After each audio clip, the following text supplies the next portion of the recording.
Seth Godin, made this really clear statement to me that marketing is essentially just the art of telling stories. On this episode of the Matthew Byrd podcast, The previous senior communications manager at Red Bull Media Head of House, marketing at Vulcan e-Powersport, Creative marketing manager at Specialized, bicycle components media media team member, at CrossFitting, and current fractional CMO at Vesna Marketing Group. Chris Worden. In 2004 and 5, I was the student brand manager for Red Bull. I was like, yeah, this sounds amazing.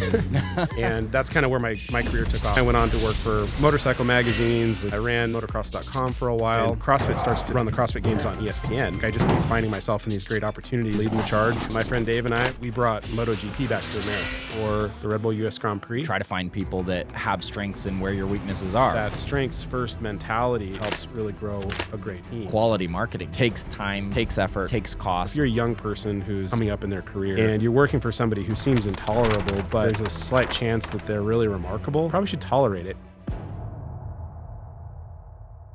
Hey guys, before we listen to the full episode, we wanted to ask, if you're liking this content, would you please subscribe to the channel and like the video? It really helps me and our team grow this podcast and bring in more awesome guests to the channel.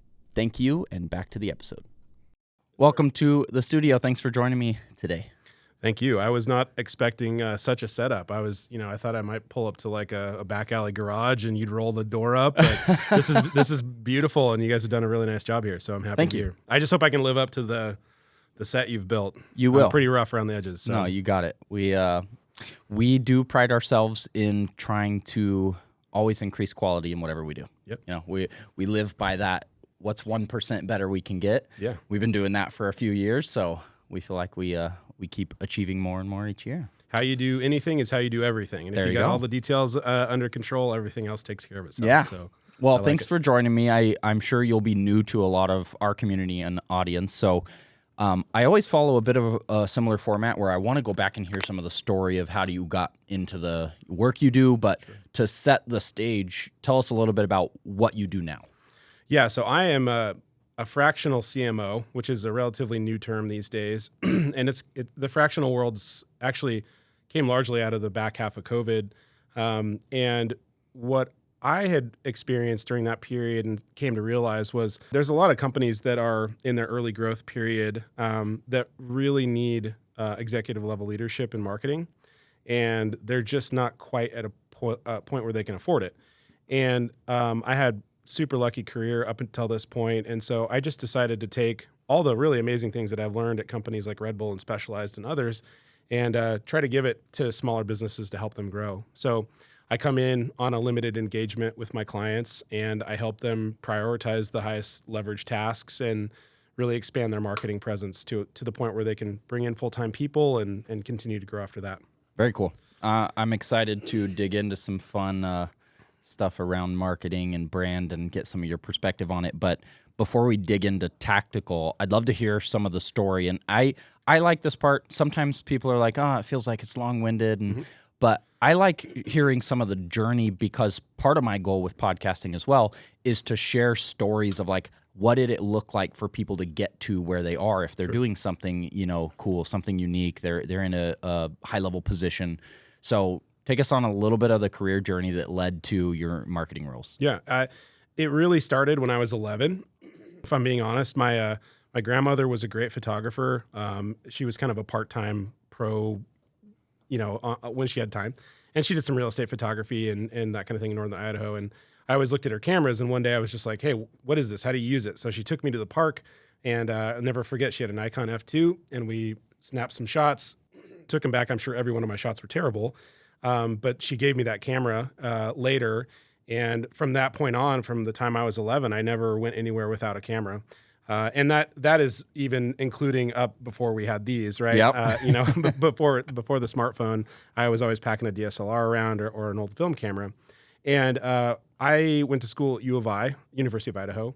And during that time, I was a terrible student, really bad at school, undisciplined, unfocused, and tragically stupid. But I was like really interested in marketing and the people that were making it happen. And at the time, Seth Godin, who was somebody I followed for a long time, made this really clear statement to me that marketing is essentially just the art of telling stories. And that really resonated with me at the time. And I realized early on at that point that yes, marketing is storytelling, and not to the extent that it's about photo, video, written word, but that everything that your business does tells a story to the consumer, right? Or to your employees or to your investors. And so early on in my career, the most clear and obvious thing for me to do to contribute to that type of work was just shoot photos, record videos, and write words. And as my career grew and expanded, I realized how that idea of storytelling was part of everything that a business does, from the fonts it chooses in its letterhead to, the carpet it chooses for its office. And so as my career grew, I tried to expand that idea into every role that I had, and really just thought about every day when I sat down to work, like I'm telling a story to someone. And so that served me really well. It certainly wasn't my education, though I am thankful I went to college. But it was kind of that realization. And I have always just been a storyteller. I love telling people stories about stuff. And so I've done marketing since I was, 16. I've never done anything different. 25 years of just doing the same thing. I've never had a sales job. I've never done anything other than marketing. Yep. And I just, that's just kind of been my career trajectory, is just tell stories and, bring people into the world of whatever business I'm working for through storytelling. That's very cool. What were some of the, you're doing it since you're 16, mm-hmm. You're getting into it through school. What were some of the first career positions and experiences? So as I said, I'm the luckiest guy on earth, and I just got mega lucky when I was in college. I was actually going to go to a motorcycle race in Las Vegas, and Red Bull was just kind of becoming a national brand at that point. It was 2004, and I literally looked up the Red Bull office in Santa Monica, and I got the phone number, and I called them, and I'm like, hey, you should sponsor me for this motorcycle race. And they're like, no, we're not going to do that. But they were like, but we will get you some product. And so there was a local Red Bull representative on my campus, and that person brought me some Red Bull for our trip, drank it, and I formed a relationship with them. And then the guy that managed that person, when that person left, I'd kind of come to know him, and he's like, do you want this job? And I was like, yeah, this sounds amazing. So in 2004 and 2005, I was the student brand manager for Red Bull on the U of I campus, and they had a very, very, and they still do have a very different approach to marketing. It's all about relationships and working with the right people and bringing projects to life through relationships. And so I had a great run for a year and a half, 2 years as a student brand manager. And then I got even more fortunate to get effectively Red Bull's first internship, national internship. So myself and this other guy one summer got stuck in Northern California, at a racetrack, and part of our responsibility was to help be the Red Bull eyes and ears at the racetrack as we brought MotoGP back to America. So MotoGP is the motorcycle version of Formula One, and it had been absent from America for, 11 or 12 years. And my friend Dave and I, we spent the summer kind of helping leading the charge for the Red Bull US Grand Prix in California. And that's kind of where my career took off from there. So then I went on to work for motorcycle magazines, and I ran motocross.com for a while. In 2009, I was still working in that space, and I kind of started to hear about this thing called CrossFit. And I had a long history in media production, and I started doing CrossFit. And just really randomly one day, I'd made a comment on a CrossFit Journal post, and the guy that ran the CrossFit Journal called me, and he's like, hey, I see that you have a media background and you do CrossFit. And I was like, yeah. So Tony Budding asked me to join the media team for CrossFit in 2009. And serendipitously, or fortunately for me, I just keep finding myself in these great opportunities as the business takes off. So 2010 rolls around in 11, and CrossFit starts to run the CrossFit Games on ESPN. And I got heavily involved in leading the media charge for that, mostly focused on photography in the early days. Then I ran a CrossFit gym and did a bunch of other things. And then ultimately, I decided to go back to Red Bull full-time at that point. I'd done some contract work for them over the last 10 years.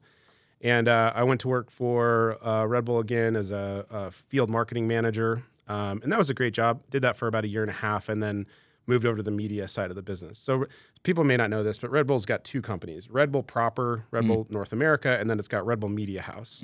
And many years ago, around 2008, Dietrich Mateschitz, the owner of Red Bull, decided we're going to stop outsourcing all of our media production to all these people. We're going to build a media company. Yeah. Really smart move at the time. And he knew that if he owned his content program from end to end, he'd rule the world, right? Yeah. So he starts Media House, and in 2017, I went over to the Media House side and mostly worked on sports. So I worked on sports events and athlete projects. And then through kind of into COVID, and things got weird in COVID globally, obviously. Yeah. And I had this opportunity to go work for a startup. And it was an electric vehicle manufacturer in Texas called Vulcan, Volcon. And the vision there was to build electric motorcycles and side-by-sides. So I worked there for a year. We took it public. Startup life was not really for me. It was really difficult heading up marketing for a startup because you're responsible for putting the face on a company that's not yet profitable and getting people to contribute.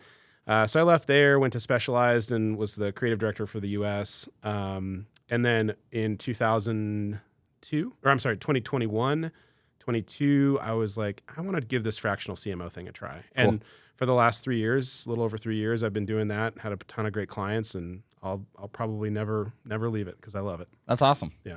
Sweet. Well, that was a great journey through the growth, through the roles you've had into now working for yourself. So, how has that been? Working for yourself and or being a business owner or an entrepreneur or it is a beast that most people don't understand when they first start out. Yeah. I made a joke this morning to one of the people that work for me. We were just talking about how we've made it past the 3-year mark, and I was like, I just now think I understand what we're doing. Yeah.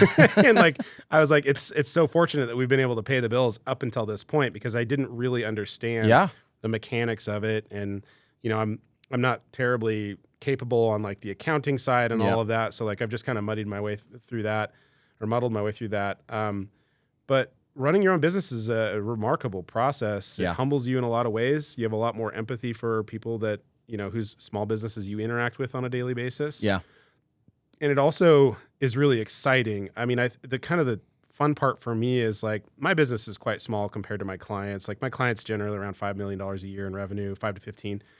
And I get to see the challenges of people in that situation and try to help them see through the fog and say like, okay, well, we're at 5. Like, what does our business actually look like if we're at 50? Yeah. And I try to help them put the pieces in place to put them on that trajectory. Yeah. And I have to, and you probably do this too, is like I have to consistently remind myself, like, Chris, you also have a business, so you should also be asking yourself these questions. Yeah. And like marketing agencies are typically the worst. They do great marketing for their clients, and they do terrible marketing for themselves. Yeah.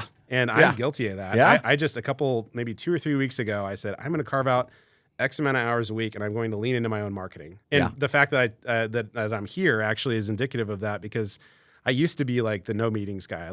I'm just focused on my clients. I'm not going to do anything else. But these things are important to me. And it's also, I think, and this is the last thing I'll say before I shut up, but it's important to me to like be in dialogue with other people about business and marketing because it helps me think through things. I'm a big proponent of that. Like sitting in my garage all day just thinking about stuff just doesn't really work. And if I can dialogue with people, it makes me better and it helps my clients. Totally. Yeah.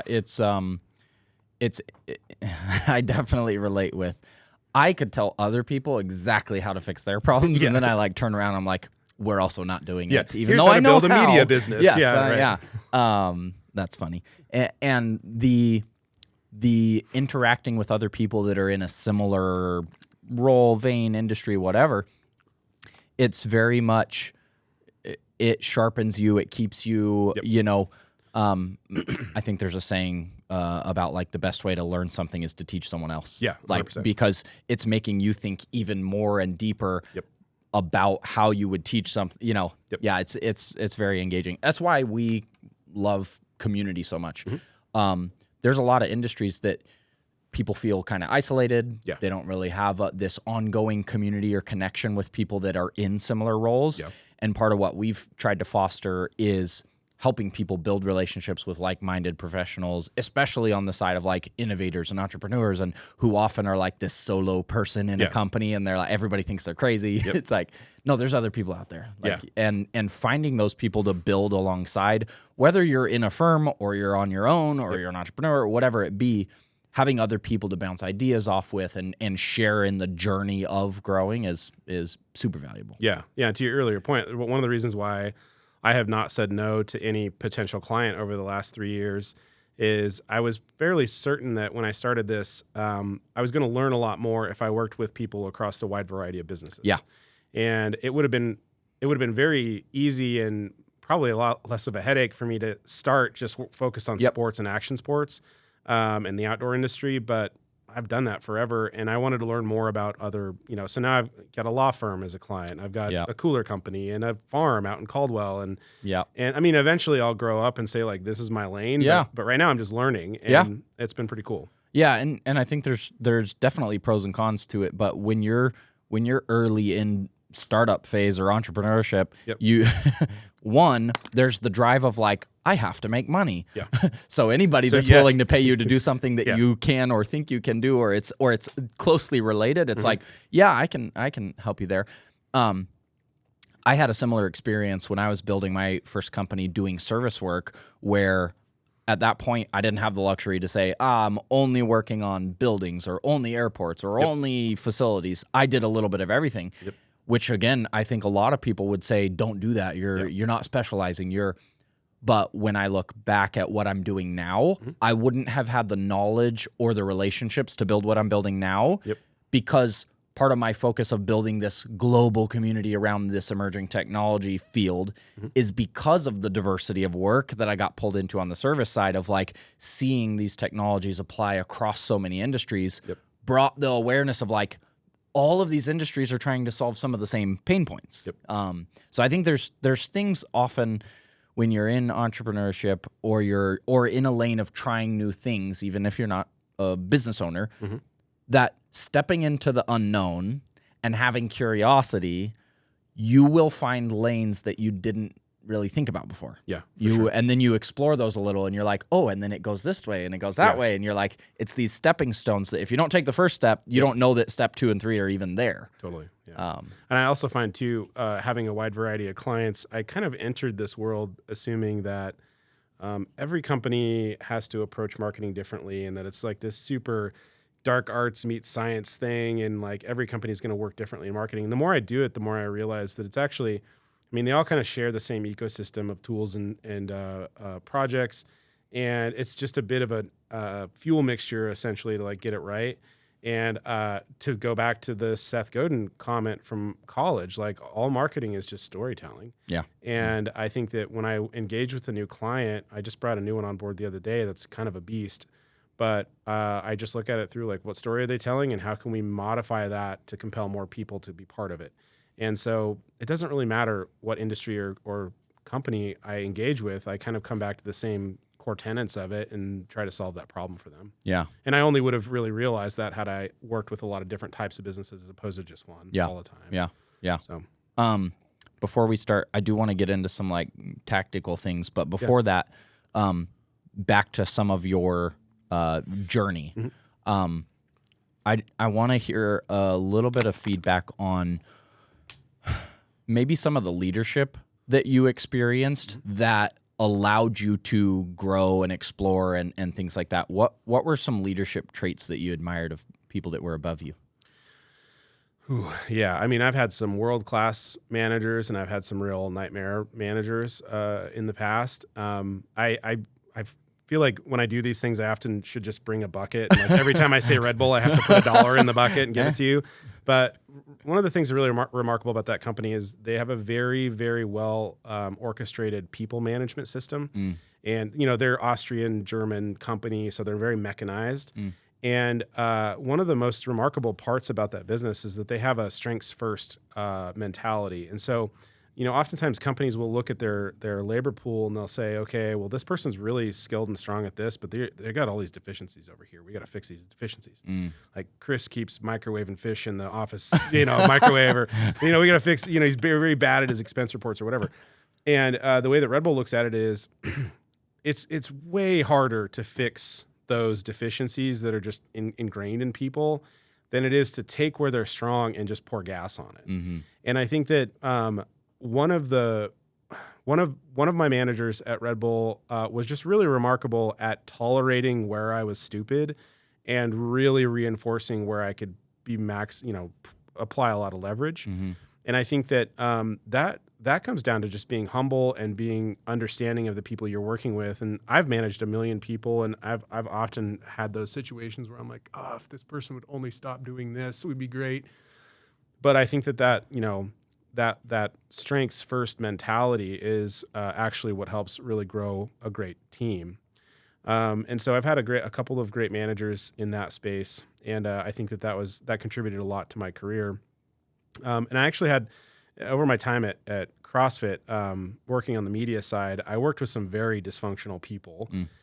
However, this was pre-Red Bull, and so I didn't have that strengths first mentality, and all I focused on was like, this guy is just all over the place, but he was really remarkable at one specific thing. And so I think that my main takeaway from leadership is just stop trying to fix deficiencies in your people and try to really lean into where they're strong, assuming they're not like breaking the law or like doing something stupid. But like that served me a lot in my time, and I think I'll probably carry that forward for a lot. I do that with my kids. Like I'm you know, hey Axel, you're really good at like breaking stuff. Like let's go break stuff, and like the I'm right not gonna, things. Yeah, exactly. Let's go break the right stuff in the garage. No, I think that's a great takeaway.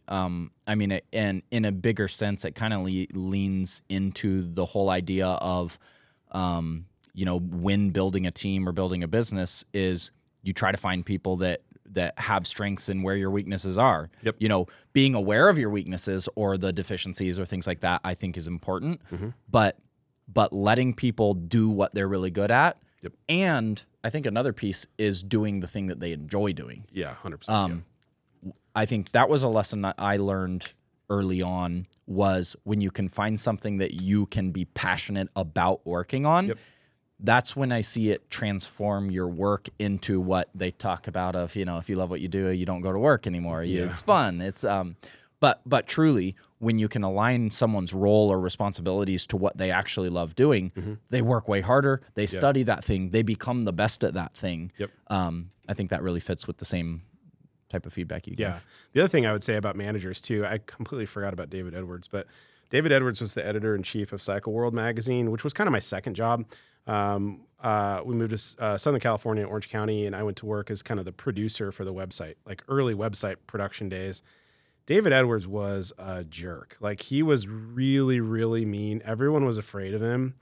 But the thing that, I loved about David was he was so meticulous about his craft that I did not get mad at him when he'd call me at 2 a.m. and he'd say, hey, Honda just like teased this new motorcycle in Japan. Like, I need you to get this on the website right now. I knew it was because he was coming from a place of like, he's extremely enthusiastic about the stories he tells and the magazine he's building.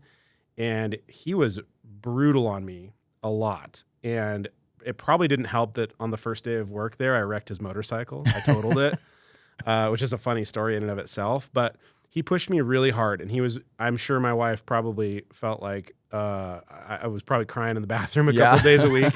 But despite the fact that he was really rough around the edges, his commitment to his craft made me respect him and stick with him. Yeah. So I think that even if you are a nightmare, but you're world class, and not many people are that, but by definition, but like that's another, admirable characteristic. And I would guess I would wrap that on saying, if you're a young person who's coming up in their career and you're working for somebody who seems intolerable, but there's a slight chance that they're really remarkable, probably should tolerate it and just learn something from it, because eventually you'll find better bosses and do other things, and maybe you get to, complain about it on a podcast later in life, right?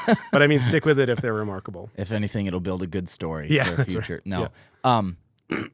I feel like that is the trait of many of the greats. Mm-hmm. You hear the same thing about testimonials of people that work directly with Steve Jobs or with Elon Musk or with, it's like, yes, maybe there's areas they were rough or the areas that people didn't enjoy about them. Yep. But what did they create? Yeah. What did they do?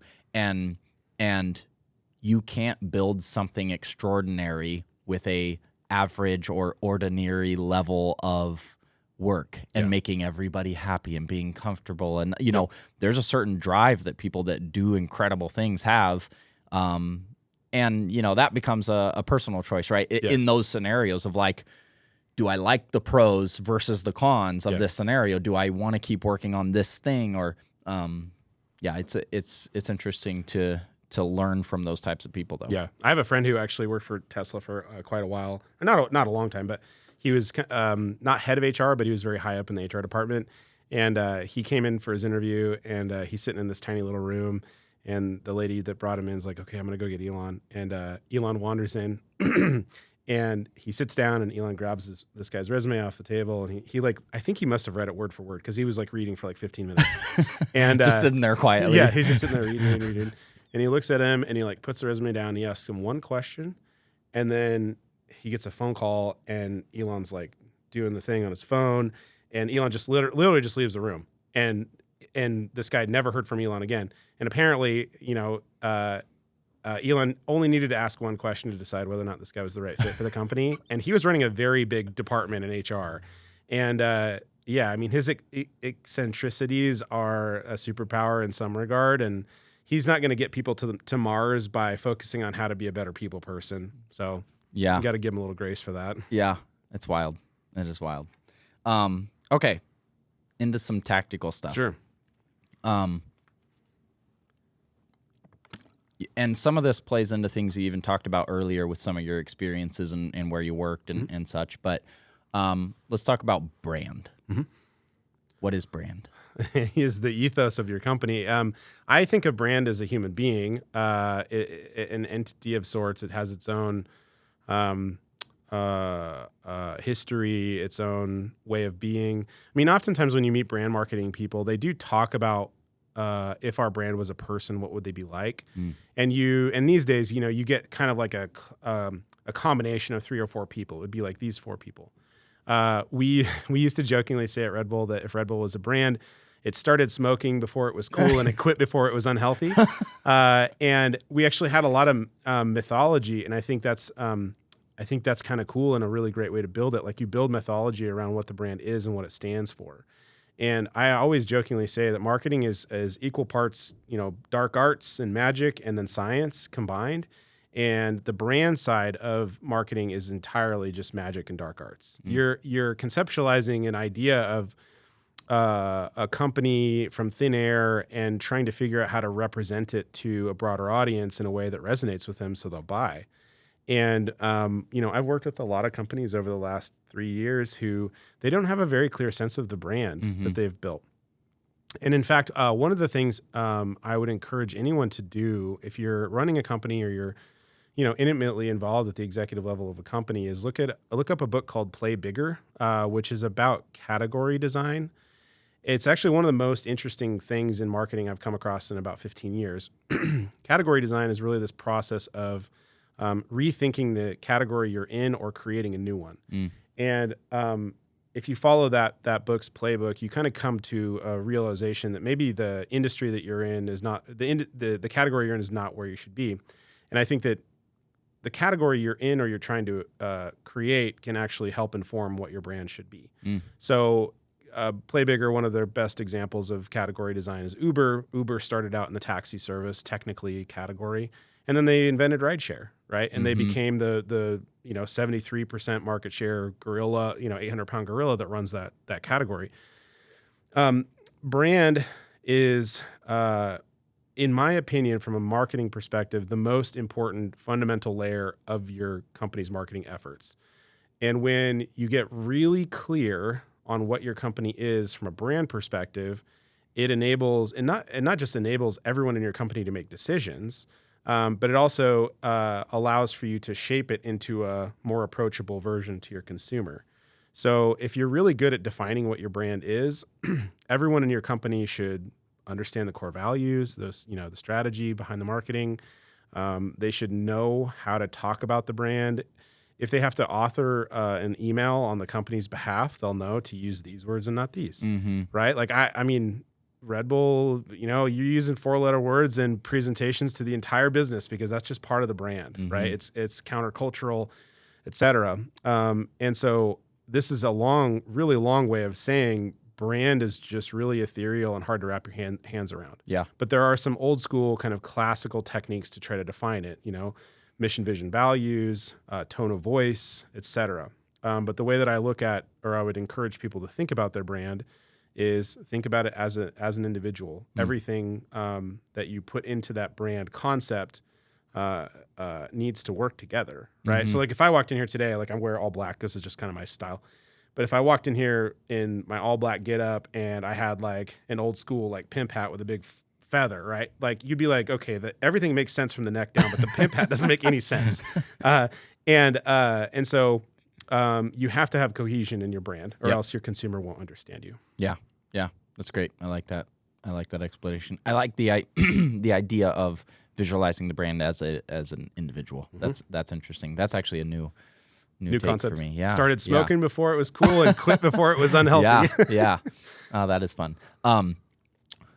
Another question around brand, which I feel has been there for a long time, yet there's a lot more conversation around it now, is the value of personal branding versus business branding. Yeah. And a lot of this is talked about with, we go back to some of the people we just talked about, Elon Musk versus his actual company brands, or Bezos versus Amazon, or there's studies out even on certain platforms of like it's easier to grow following and influence as an individual versus a company. Yes. What's some of your take on brand versus company brand and some of those trade-offs? Yeah, this has been an interesting transformation for me because at Red Bull, put another dollar in the bucket here. Dietrich Mateschitz was a well-known kind of recluse. Like he didn't want to be in the media. He didn't want to be talked to. He wanted to be behind the scenes. And we always said the bull doesn't speak, meaning we don't speak at all for the company. The company speaks for itself. Yeah. And I think that these days, with the evolution of social media and the way that, the algorithms reward certain content structures, people are just less and less interested in following brands because ultimately the consumer, now that we all produce content on our own, we all just inherently see like this company is just producing another photo shoot to sell me another t-shirt. Yeah.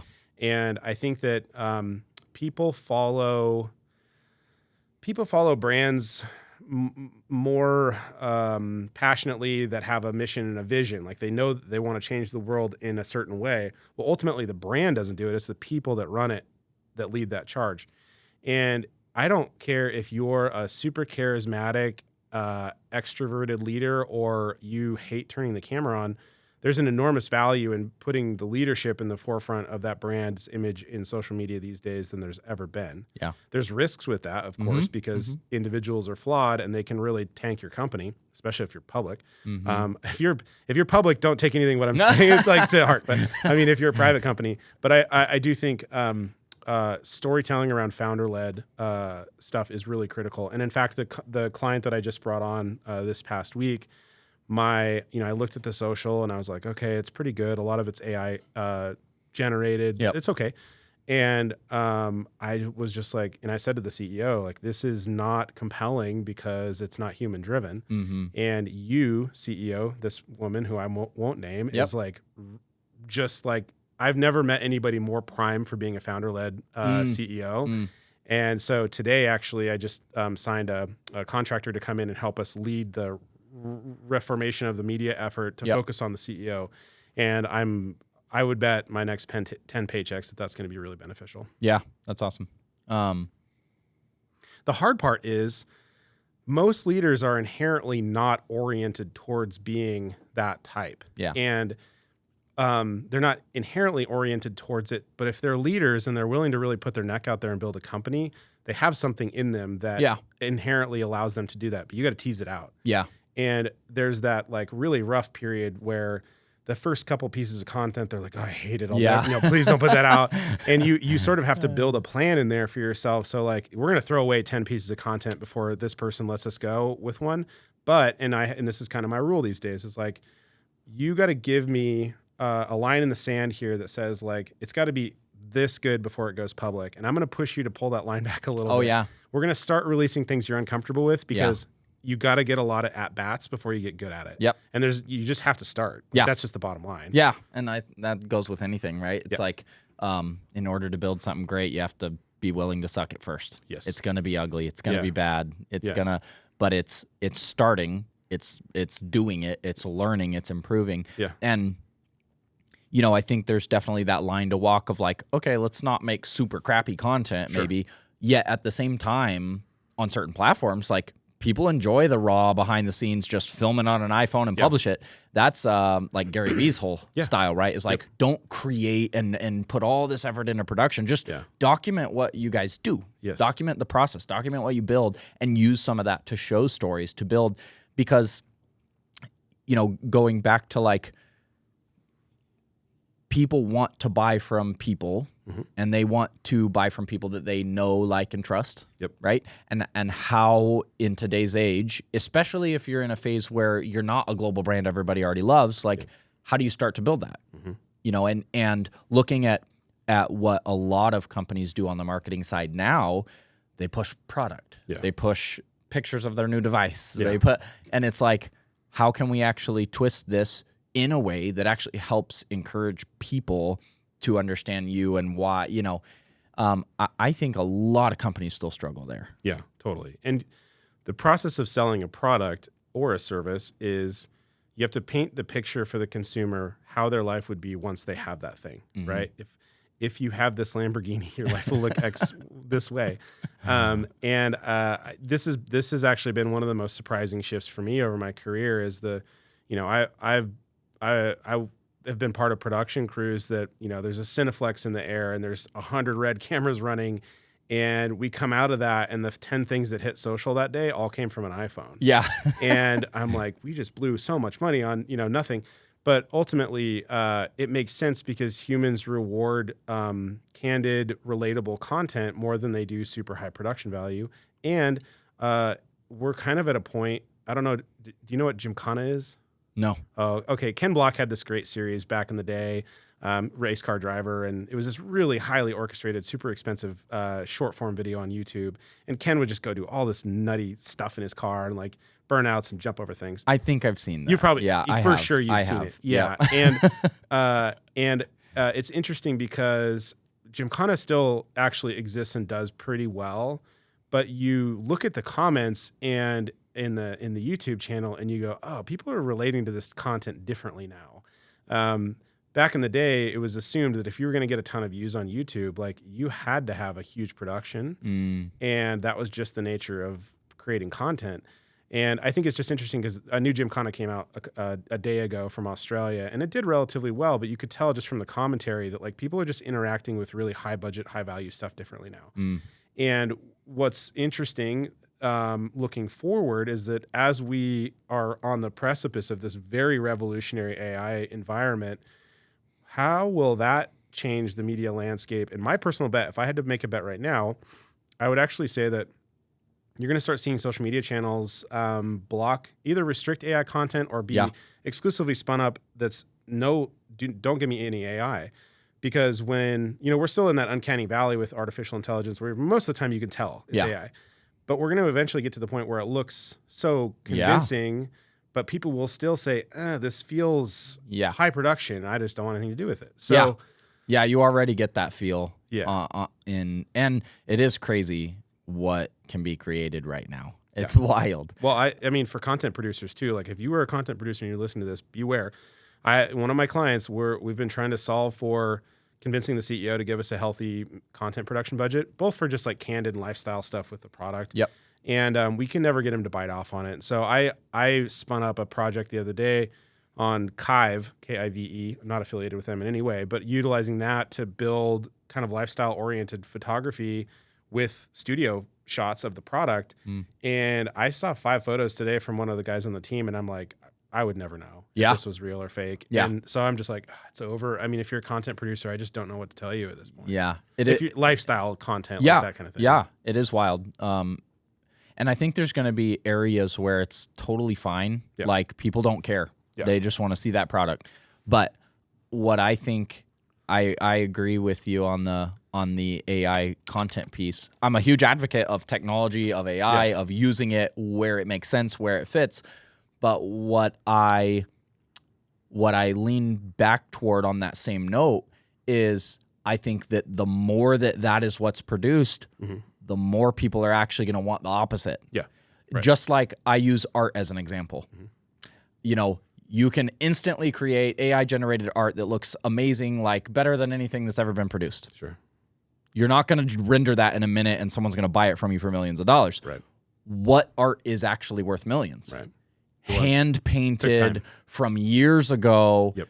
People want, though that image, the AI image might be a better image, there's this desire for things that are human, that are relatable, that are personable.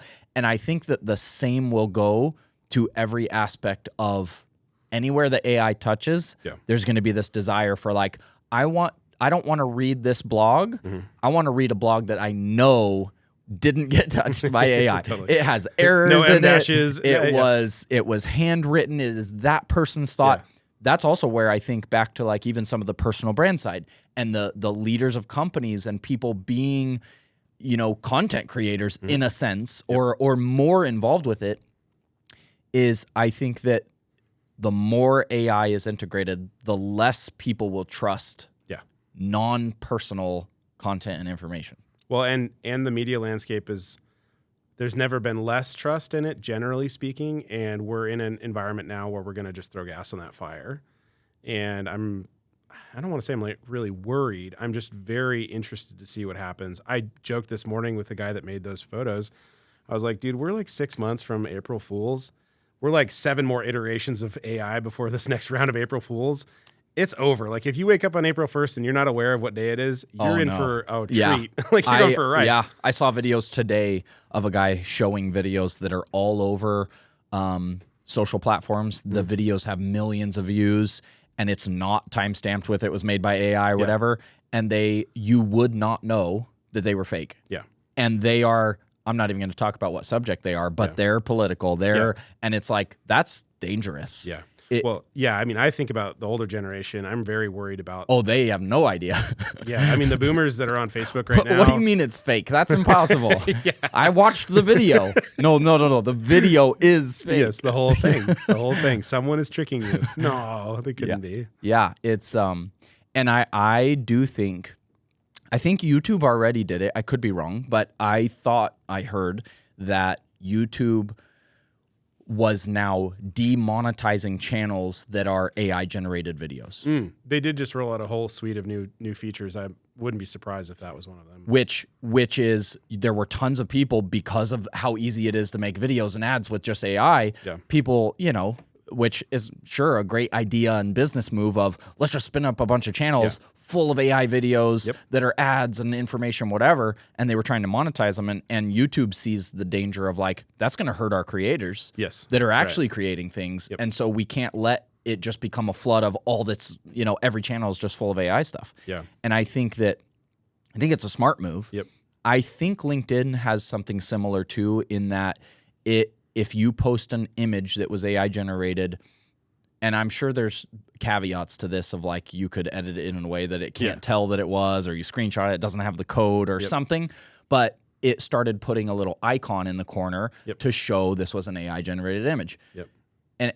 And I think that those types of policies and stuff are important because you're going to get all the people who are actually creative depressed and quitting their jobs because they're like, I can't get any traction. I can't build this. I can't get, sales. I can't nothing because this flood of AI. So I think it becomes a very important topic of like, yes, it's a great tool. Where is it a good idea to use it? Yeah. And where should we stray away from using it?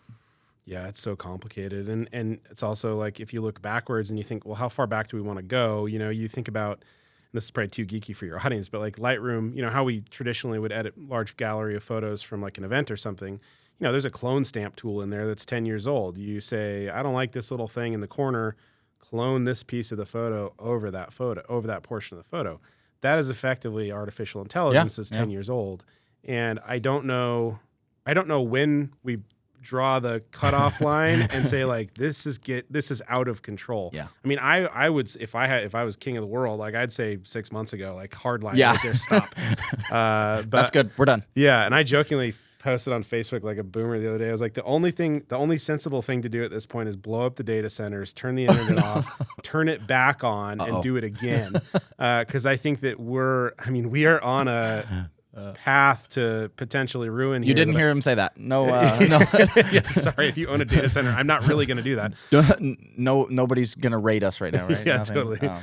But yeah, I am very. It's true though. Yeah, Yeah. I'm concerned about it, but I'm also extremely excited because Yeah. I use it every day. And I solved a problem yesterday in about 45 minutes. It was an IT problem with some domain and hosting records, and I just kept screenshotting and putting it into ChatGPT. It's incredible. What is the problem? And he goes, try this. And then I was like, you didn't fix it. Fix it. And like eventually I got to the problem solved, and I would have spent a lot of money or had to find somebody to come in and fix it, and it fixed it for me. And I was like, this is incredible. Yeah.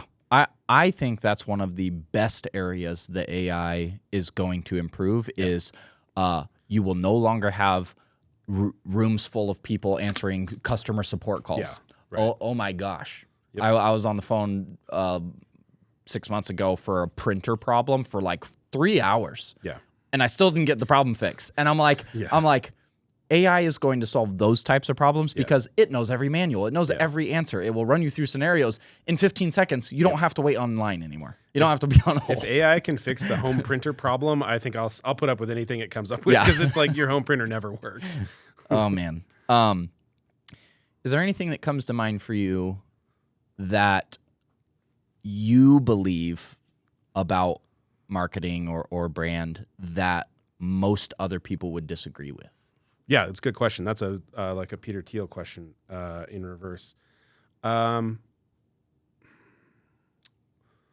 think that I know that many executives that don't understand marketing would disagree with the idea that marketing's sole function is to generate demand. Oftentimes, I work with executive teams and we talk about, what's our paid ad strategy doing effectively? And they don't really grasp the idea that marketing is essentially a funnel. Marketing and sales is a funnel. And at the top of that funnel is awareness, like ensuring as many people know about your brand as possible. That's a portion of the marketing responsibility. Most executives that don't do marketing, they look at the bottom of the funnel and they say, we spent X here, how much do we get back?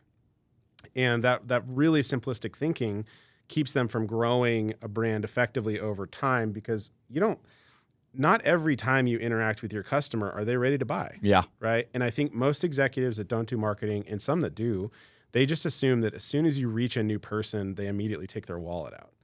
And what I often say with clients is like, you're attempting to build a meaningful relationship with that person. And if you and I are building a meaningful relationship together, you wouldn't immediately say like, "Hey, give me all the money in your pocket." Yeah, we'd come to become friends over a year, and then eventually you'd be I like, would ask. "I need a loan," and I'd go, "Oh, okay, fine." And so it takes time to build that trust. It takes a long time to build trust, and also marketing is not a silver bullet. I jokingly say, but I'm half serious, that marketing is the tool that fixes bad product, and the better the product you have, the less you need to rely on marketing as a function of driving sales. And so if you simply focused as intently as possible on making a remarkable product, you would not require a vast sum of money to market it because people would just be like, this is the best thing ever. I'm going to tell 10 people about it. And so I guess I'm sort of answering your question here, but not totally. Yeah. Just this idea that marketing doesn't it's not an immediate demand generation tool. It's a relationship building tool more than anything else. Mm-hmm. And that's often lost on people because they want to see return on investment immediately. Yeah. How do you, obviously there's maybe certain marketing campaigns or efforts that are like, this is something that is a direct sell that you're running that should convert versus how do you actually talk to people about putting more money and effort into, and maybe it's even the question between what efforts are actually like brand value building versus marketing for the sake of sales. Yeah, perfect. I mean, I'm living that right now. I mean, we just came out of Black Friday, Cyber Monday, and I wish everybody understood that every time you put something on sale, you take a little bit of money out of your bank account from your brand's perspective. Every sale is discounting the company that you've built. And if you can build a company with a sales engine that does not require discounting, you've built a really remarkable thing. And so I'm trying to make a good example out of a brand of some kind. Nike was really good at this for a long time, and that they'd work with a young athlete to try to grow their capabilities in that sport. They did so before they put the shoes on them because they wanted to ensure that kid had a really long, successful, fruitful career in their particular discipline. And that's doing things for the right reason, is investing in the growth of that individual versus trying to immediately capitalize on them as an exposure tool. Red Bull does this really well as well, Specialized in a number of other brands. And I think that, a lot of companies these days that really worry me are those whose marketing department ladders up or has a dotted line to revenue, because that essentially just ensures that the revenue team is going to drive marketing to pull any lever they can to drive sales. Whereas companies, to use Red Bull again as an example, the marketing department is so far disconnected from the people that actually drive volume sales. They support one another, but the decision to have Felix Baumgartner jump out of a hot air balloon in outer space in 2012 was completely disconnected from the idea of selling another can at 7-Eleven. It was just a great idea, and it broke YouTube, right? And that's an investment in your brand in a way that is not immediately measurable back to a return on ad spend and sales, but it's the kind of thing that it's like everybody talked about that for about a week. Mm-hmm. And, Red Bull's strategy is to give wings to people and ideas. That's their marketing strategy and their business strategy as a whole. And I would encourage anyone who runs a company here, if you run marketing or not, having a clearly defined strategy that is actionable, that everyone in your company can run an idea through, is a really good way to actually ensure, if it's a good strategy, that marketing is not completely beholden to sales all the time. So giving wings to people and ideas is this concept of like, this athlete came into the headquarters office and said, I want to go to the edge of outer space and jump out of a hot air balloon, and I'm probably going to die. And they go, how much is it going to cost? And they go, you got a deal. But I mean, they ran it through this filter that was not directly connected to revenue. And they have a really unfair competitive advantage because they have such great profit margin. But I think that any company should be thinking about what is the quality of the product we make, how much better can we make it, and then how can we personify our brand as best as possible so people are compelled to be a part of it, versus let's make an acceptable product and then let's put a bunch of money behind marketing to drive volume sales through discounts and blah, blah, blah, blah, blah. That's not a way to build a sustainable brand long term. Yeah. Did I answer your question? I actually don't even know where I started there. It was great. Yes. Okay. A little rambly. Sorry. No, it's good. I want to go back now to the smaller companies. Mm-hmm. So you get a call today from someone who's doing $1 million. Mm-hmm. They have, 10 employees. And at that point, people don't even have a whole marketing team. They don't have a whole strategy, maybe nothing. Where do you start with people, or recommend that they start putting efforts to help that size of a business? Because I think a lot of people that are not deep in marketing are like, should we focus on our website? Should we focus on running ads? Should we focus on creating content? What platform should we be? There's so many directions you could go. Yep. What are the starting points for the smaller? Yeah. So when I worked for that startup in Austin, Vulcan, and I came in to run marketing, I was really caught off guard. I'd never worked in vehicle manufacturing until that point. And I was really caught off guard because on day one, the board chair sat me down and he said, Chris, I don't know if you know this or not, but your responsibility is to develop documentation, marketing requirements doc or a market requirements doc that's going to inform the car we build. And I was like, I have no experience with that. I don't know how to build a car. And if you fast forward a year later, I'd kind of figured it out and we had developed a car, and I now get to look at it and go, wow, like a lot of what is in that product came from my brain and a lot of other really smart people. But the reason why I bring that up is because I think that the best companies that are building physical products and services to a large extent, they are putting their marketing hat on as it relates to their product. Like, is this something someone would want to buy? Do they experience or do they enjoy the experience of buying it? When they buy it, does it match the expectations that we've set as a company?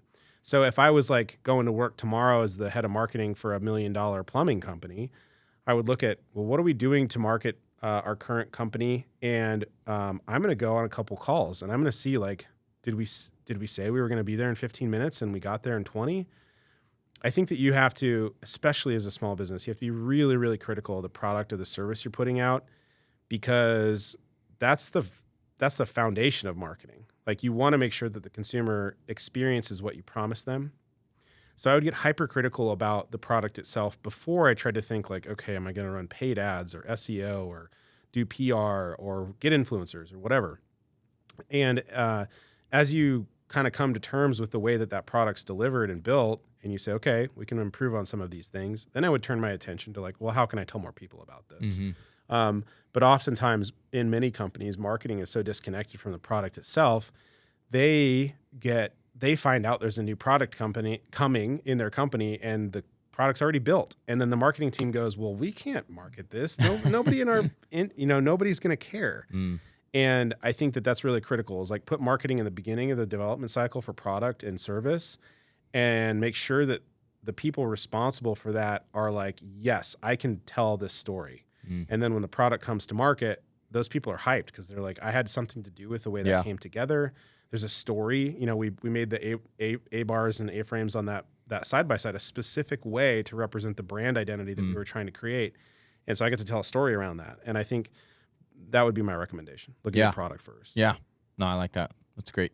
I think a lot of people that don't understand how integral marketing can be even to the product go straight for the like, what should we be posting? Yeah, that's right. It's like, I liked your point about even like, what are your promises you're making to your customers, and are you fulfilling that properly? Yeah. Like, because I think especially in those earlier phases, you will benefit more from cleaning up those processes and getting a good referral and having good word of mouth than you will from going straight to anything else if those pieces are disconnected. Yeah, there's an old marketing kind of tactic that you take. It's called a product promise, and it's an internal statement that, and sometimes you externalize it, but it's essentially just a statement that confirms what you're attempting to promise to your consumer once they acquire the good or service that you offer. And it's a really great way to actually test whether or not you have provided that. Nike's tagline for a long time was that everybody is an athlete. No, everybody is an athlete. Every space body is an athlete. And, a big part of what they attempted to do by creating certain types of products and shoes and that kind of thing is like, you put them on, do you feel more athletic? Mm. And that product promise was attempting to convince a population who may not be athletic at all that like, yes, I too can be an athlete because I have a body. Mm. And so product promise is a really great, simple exercise. You can use ChatGPT to actually like develop a really strong product promise, or any other AI of your choice. And I think that would be a really great place to start. Yeah, that's awesome.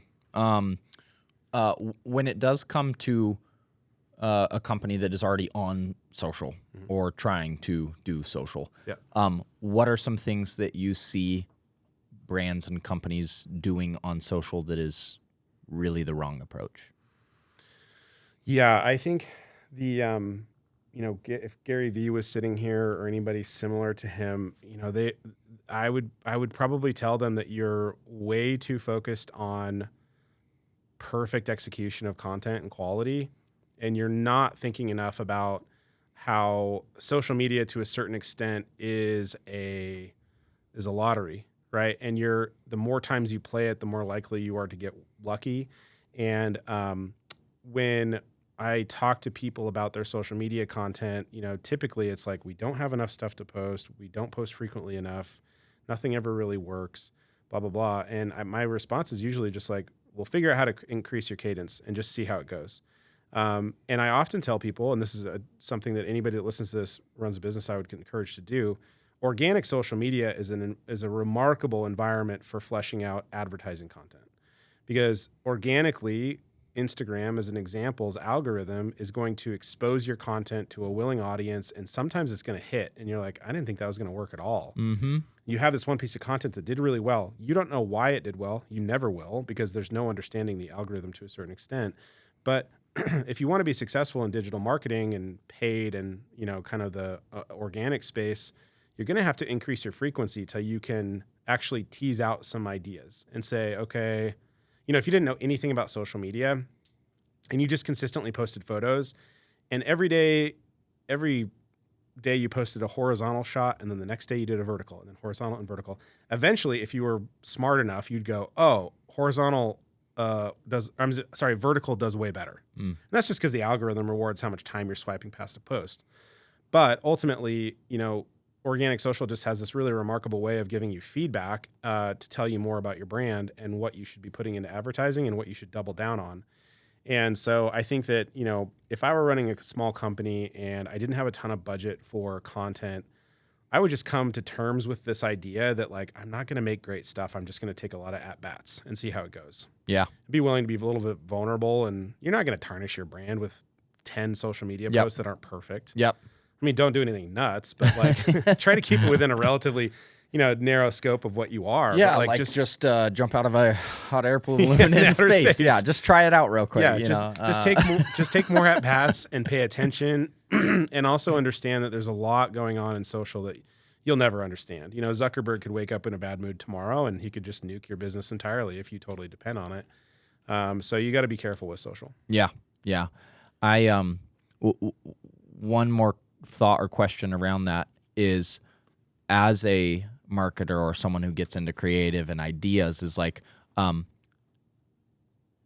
how much do you rely on the data to make decisions versus a feeling? Yeah, good question. It's I think it's dependent upon the size of the business. So unfortunately, the bigger the business gets, the more that data has to become a part of the conversation. It's like when you're really small, the mixture of science or like of art and science, it's like all art, and then eventually it becomes science, right? Yeah.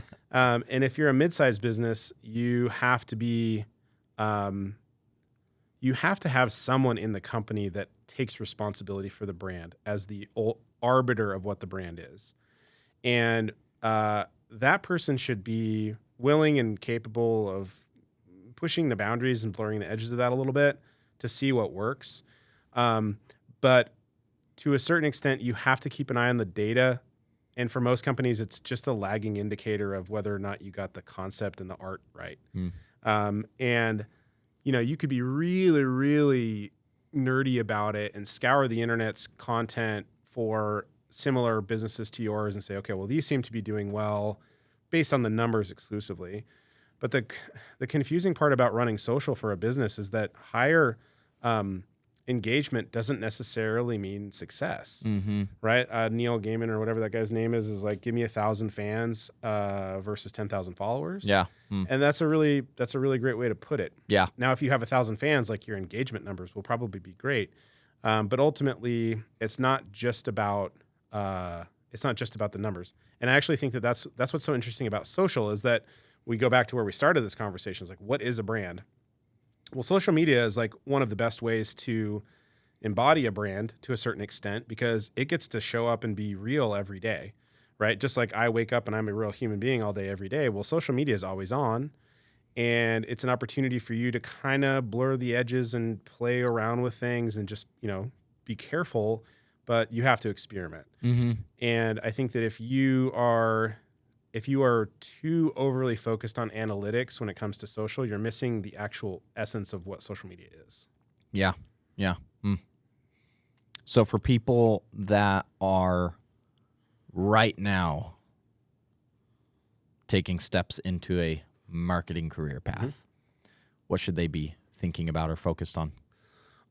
I would say that, over my career, 20, 25 years of doing marketing, the tactics that we execute to grow have changed a lot, but the central tenet of marketing as the art of storytelling hasn't changed at all.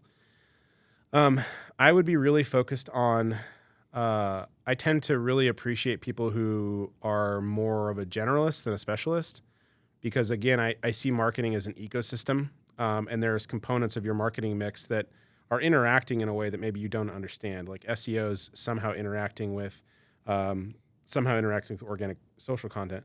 And to be great at marketing, the more you can understand the full ecosystem, the better off you'll be. Because if you come into a mid-sized company, you're the social media coordinator, and there's 10 other people on the marketing team, they all fulfill different roles. Well, you have to understand how the work you do contributes to the other person, because you guys are a team. And I think that if you are a young marketing entrepreneurial, coming out of college, interested in the space, there's never been a better time to get into it, because you can learn about it so quickly. But do everything you can to try to understand the full, the PMO spectrum: paid, earned, managed, owned. Try to understand how creative works. Try to understand how to build a brand, like how to produce content. Like just having a little bit of understanding for those things, even if you're like, I'm a PR person, I'm staying in this lane. Well, ultimately, like PR these days is really is an SEO play, and it's extremely dependent upon content production. So like you rely on creatives and you rely on SEO specialists to inform how you go do PR. That's all intertwangled. Like it's all tied up together. I know one of the companies you might say, but who are some of the companies and or individuals that come to mind for you of like, that is a company I would go study or learn from that I think is doing things right? Well, yeah, right. I got one. Red Bull. Yeah. Okay. Right. Yes. Right and good. I guess maybe two separate things. Like I didn't really follow this at all, but like Kylie Jenner, whatever Jenner it was that did the Christmas thing, was really successful. I'm still trying to figure that out. But if I had to like pick a brand that I'd really want to be engaged with these days, aside from Red Bull and Nike and Specialized and brands that I've worked for in the past, boy, there's a number of nonprofits out there that I think are doing great work that could really use some better talent on the marketing side. These days, I'm a super dad. Like my whole life is being a dad right now. Yep. And so, I wish I had a better answer for you, and I actually should have not somewhere for someone to go work, but like keep an eye on someone that pops up in your mind of like, I enjoy seeing their content, or I think they're doing really well at brand building. Like who are some that just come to mind for you? Yeah. Okay. So Rux, RUX, they're a bag company. They make coolers, but they also just make like duffel bags and that kind of thing. And I think that they've done a really good job in terms of really doubling down on their product. Like it's clear that they put a lot of work into their engineering, and it's made their marketing teams work a lot easier, because it's easier to tell a great story about something that's really well designed. And even them, they're smaller. They're probably doing $2 million a year. They ran a Kickstarter campaign the other day to launch a new product, which they didn't have to do because they could bootstrap it and they'd be just fine. But they're like, we're going to generate a lot more awareness out of running a Kickstarter campaign for a very innovative product, and that's going to bring a whole new group of people into our space. And I thought it was really well executed, and they did it right before Black Friday. They did it about a month before Black Friday, and then that groundswell of new kind of people in their orbit allowed them to just maximally leverage their Black Friday efforts. So I thought they did a really good job. I was super impressed with that. And I have a couple of their duffels for my camper, and they make great stuff, and they take really good care of their customers. Very cool. Non-tactical advice. Same early career professionals. Other lessons learned along your journey that you're like, these are areas for you to focus on, think about, improve, that you've learned from, that are not marketing advice, but career advice. Yeah, I think I made this mistake a lot when I was young, and that was to assume that I knew a lot more than I did. And, there's a real superpower to being like publicly ignorant about things, but like rabidly curious. And I think that if you're young and coming into the workforce, you're unfortunately entering a time in the world where we're going through revolutionary change in the way people work. And you're going to have to be very, very open to being uncomfortable and to learn on the fly, and to be very open with people that there are things that you don't understand.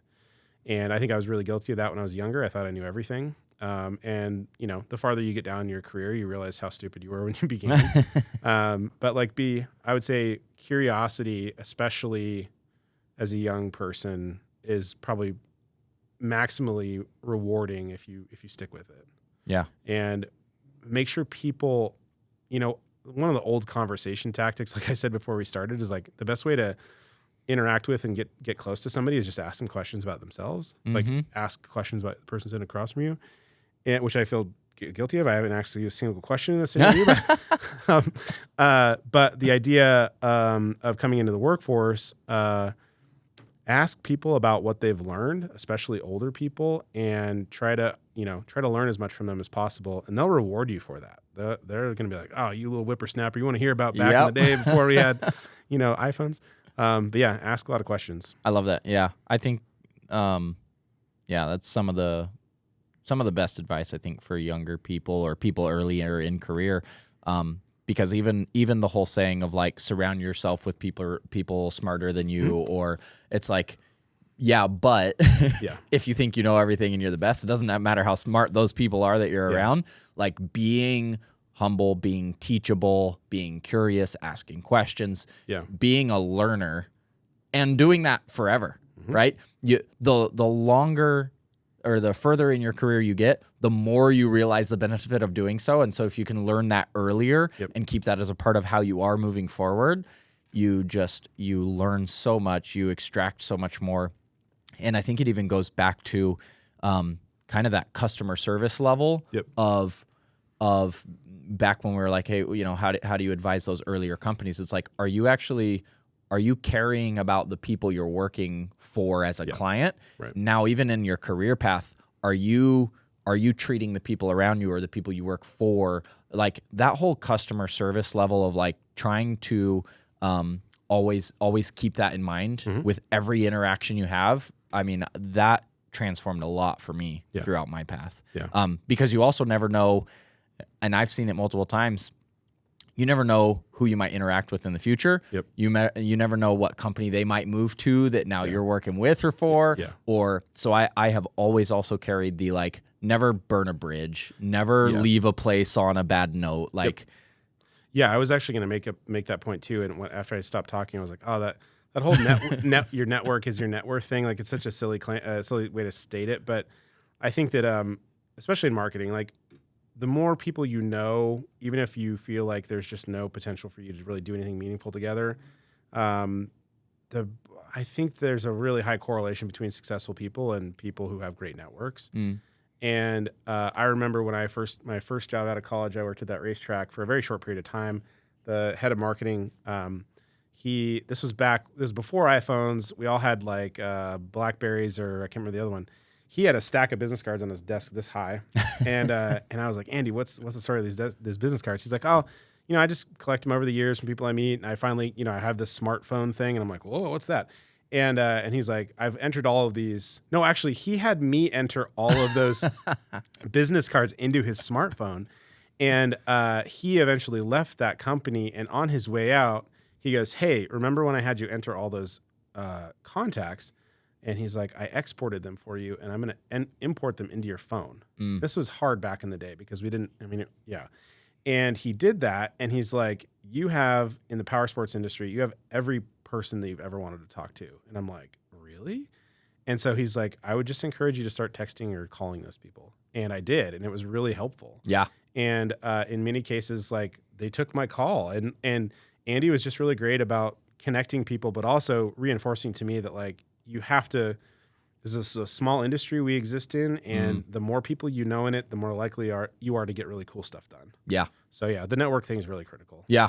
The other piece that I would throw in there is, and along the same lines, is giving before you're ever asking. Yeah. 100%. Right? Is like whether you're meeting someone in person or you're calling them or you're connecting with them on LinkedIn or whatever it is. Yep.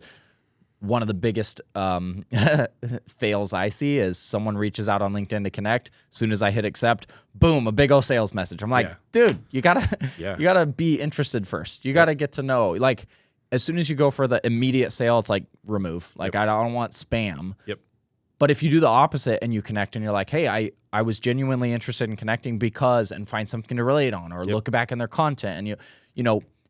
And that goes back to another Gary Vee thing too, is like, jab, jab, jab, right hook is one of his books or whatever, his sayings. And it's like, it's very true. And the one other part about the ask is like, if you're giving value and you're finding out how you can support them, you build such trust and value with them that you almost don't even have to do a hard sale because people want to have mutual relationships. Yeah. Like when someone genuinely reaches out and gives you value, you're like, what can I do for you? What are you trying to do? It really, the thing is, it has to be authentic though. Yeah, for sure. You can't give in a fake way because you're waiting for the ask. It has to be a genuine like part of how you operate. Totally. Yeah, I had a funny experience with this recently. I really like to like call or text people on their birthdays, and the more busy I get, the more difficult it is to remember carve out time for that. And so I'm building a new operating system for my business on Airtable, and I actually built a whole like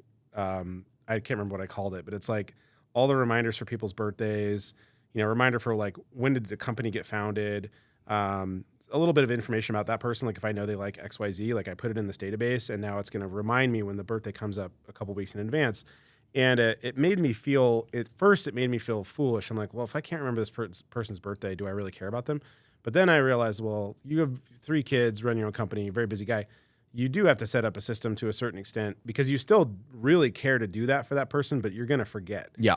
And so I'm actually really excited to like push go on that thing in January because I'm going to buy people gifts and stoke them out and all that stuff. And I think it's even if it's the right thing to do, even if you have to set up a system to remind you to do the right thing sometimes, I think it's totally okay and you should do that. Yeah, absolutely. But to your point, like, and I do this too. I get so many friend requests or requests on LinkedIn, and as soon as you click accept, you get 5 messages. It's like, I know this is all automated, dude. Like, you're just like shotgunning approach here, and I hate it. Well, and that goes right back to some of the earlier AI conversation of like, there is going too far. Yeah. As soon as all your messages are automated and obvious, and it is not personal. Yeah. And it makes people not want to respond, not want to engage. It has the opposite effect of what you're trying to do. It's like discounting your products. It degrades your brand. And it completely equates to delete, remove, and you don't even have the opportunity to build the relationship now. You ruined it because you're trying to make it cheap and efficient. Yeah. I don't care if your first message of 5 is I'm going to give you $1 million, no strings attached. If you sent me 5 automated messages, I'm not gonna read it. It's just terrible. Yeah. So you got to balance that. That goes back to keeping things human, keeping things personal, building relationships, building trust in whatever way you do it, handwritten notes and gifts or individualized messages. And again, I think a lot of people avoid that because they look at the time it takes. And it's like, look, building brand, building value, building quality marketing takes time, takes effort, takes cost. And, if you try to go the cheap route, you're probably going to get the cheap results. Yeah, I'm really trying right now to, as I work on reformatting the marketing for my company, I'm trying to figure out a way to phrase this, but it's something to the extent of like AI-enabled human-centric marketing. Like we use it to the extent that it's beneficial, but we don't use it to the extent that we're lazy. Yeah. And I think there's a good balance there that feels right, and I'm still just trying to figure out what that looks like. Yeah. I think all of us are I was going to say, I'm pretty sure that's everybody. Yeah, right. Everybody's just got a different take on it, but it'll be interesting. Well, I think we've had a good conversation. Yeah, it's been fun. Lots of good value in here. Last question, and I've never asked this question, but I like it. How do you want to be remembered? I want to be. I'll combine professional and personal. I want to be remembered as one of the greatest marketers of my generation, and I want to be remembered as a hero to my kids. Yeah, and my wife, of course. But those are the 2 things that matter to me. Awesome. Well, thank you very much for coming in and sharing, and hopefully your rebrand goes well, your launch goes well. I'm excited to follow, and of course, have some more conversations here in the future, I'm sure. Yeah, it's been a blast. Thank you. All right.